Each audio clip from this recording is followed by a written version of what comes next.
सबसे पहले बात करेंगे विधानसभा चुनाव से जुड़ी खबरों की। प्रधानमंत्री नरेंद्र मोदी तमिलनाडु और केरल के दौरे पर हैं। आज उन्होंने तमिलनाडु के मदुरै और कन्याकुमारी में जनसभाओं को संबोधित किया।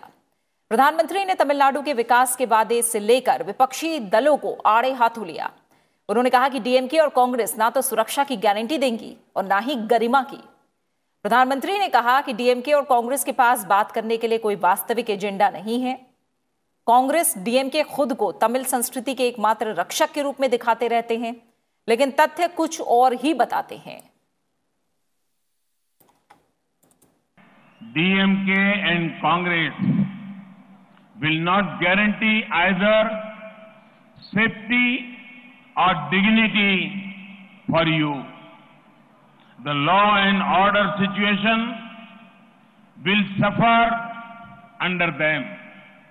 DMK tried to make peace-loving Madurai a mafia den just because of internal family complication in DMK first family.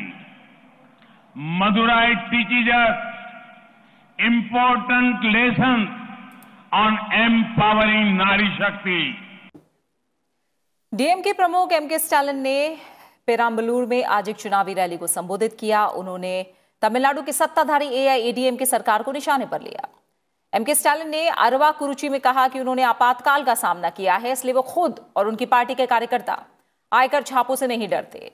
DMK प्रमुख ने बीजेपी की आलोचना करते हुए आरोप लगाया कि बीजेपी सरकार विपक्षी दलों के खिलाफ राजनीतिक बदले की भावना से काम कर रही है।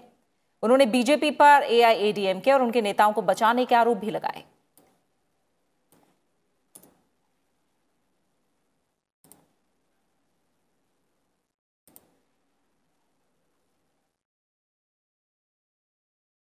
वहीं केरल में विधानसभा चुनाव के लिए धुआंधार प्रचार जारी है। इस बीच प्रदेश के पत्तनीटा और तिरुवनंतपुरम में प्रधानमंत्री नरेंद्र मोदी ने चुनावी सभाओं को संबोधित किया। उन्होंने कहा कि मेट्रोमैन श्रीधरन जैसे सम्मानित प्रोफेशनल की सक्रिय भूमिका केरल की राजनीति में एक गेम चेंजर रही है। प्रधानमंत्री ने कहा कि एलडीएफ ने सबसे पहले केरल की छवि को बिगाड़ने की कोशिश की और केरल की संस्कृति को पिछड़ा दिखाने की कोशिश की। प्रधानमंत्री ने कहा कि एनडीए आपको आगे ले जाने के लिए विकास का एजेंडा लेकर आ रही है, जो केरल को प्रगति के लिए तेजी से आगे बढ़ाएगा। How the professional community is blessing BJP. They are saying that BJP stands for bringing progressive and educated people in politics.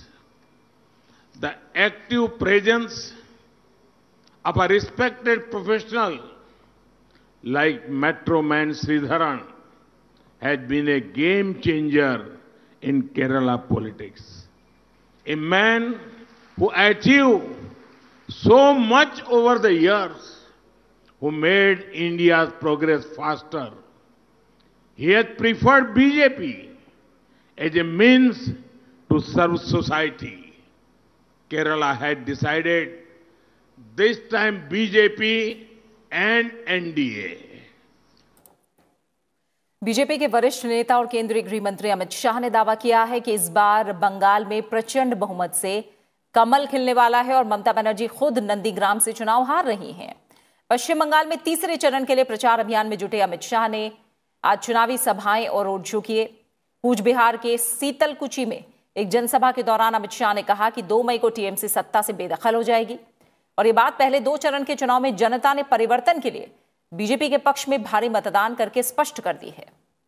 Amit Shah ने पश्चिम बंगाल की जनता से वादा किया कि राज्य में बीजेपी की सरकार बनने के बाद घुसपैठ पर पूरी तरह से लगाम लगाई जाएगी। उन्होंने ममता बनर्जी पर बंगाल की जनता के साथ अन्याय करने का आरोप भी लगाया। अमित शाह ने कहा कि 3T मॉडल पर सरकार चला रही है, जबकि प्रधानमंत्री नरेंद्र मोदी 3V पर सरकार चलाते हैं। ये दीदी जो है ये 3T मॉडल पर सरकार चला रही है। 3T मॉडल पर इसके 3T क्या है? एक है तानाशाही, दूसरा है टोलाबाजी और तीसरा है तुष्टीकरण। ये 3T पर सरकार चलाती है और मोदी जी 3V पर चलाते हैं।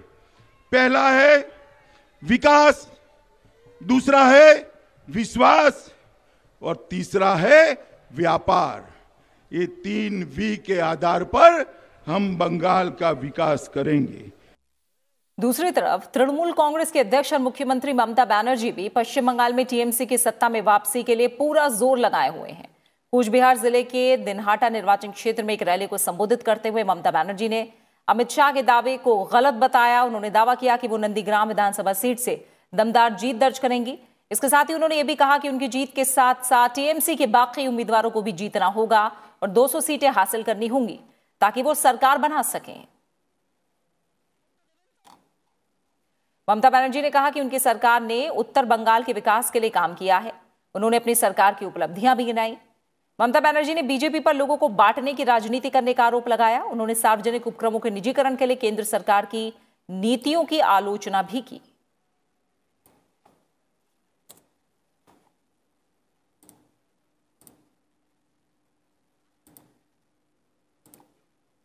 असम में विधानसभा चुनाव के तीसरे और अंतिम चरण के लिए प्रचार अभियान भी तेज हो गया है। इस चरण में कुल 40 सीटों के लिए 6 अप्रैल को वोट डाले जाएंगे।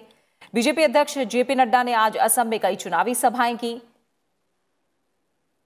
पतारचाकुची में रैली को संबोधित करते हुए उन्होंने बीजेपी सरकार की उपलब्धियां गिनाई। जेपी नड्डा ने कहा कि असम को मुख्यधारा में शामिल करने के लिए प्रधानमंत्री नरेंद्र मोदी के नेतृत्व में बच्चों की शिक्षा और महिलाओं के स्वास्थ्य जैसे अनेक कार्य किए गए। जेपी नड्डा ने कहा कि चाय बागान पर जो पक्की सड़कें हैं वो भी असम की बीजेपी सरकार ने बनाई हैं। बीजेपी अध्यक्ष ने यह भी कहा कि असम के लिए पार्टी के 10 संकल्प हैं और बाढ़ के प्रकोप से असम की जनता को बीजेपी ही निजात दिलाएगी। उन्होंने यह भी कहा कि पिछले 50 साल में बोडो समस्या के चलते हजारों लोग हताहत हुए, पुलिस के हजारों लोग मारे गए, लेकिन प्रधानमंत्री नरेंद्र मोदी की इच्छा शक्ति और अमित शाह की रणनीति ने बोडो एकॉर्ड कराकर जहां असम की अस्मिता को सुरक्षित रखा, वहीं बोडो समस्या को हमेशा के लिए सुलझा दिया गया।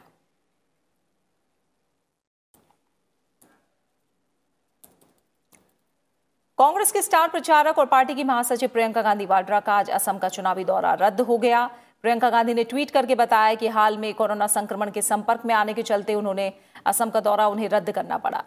प्रियंका गांधी ने बताया कि जांच में उनकी रिपोर्ट नेगेटिव आई है, लेकिन डॉक्टरों की सलाह पर उन्होंने अगले कुछ दिन तक खुद को आइसोलेट कर लिया है। प्रियंका गांधी के पति रॉबर्ट वाड्रा कोरोना संक्रमित पाए गए हैं।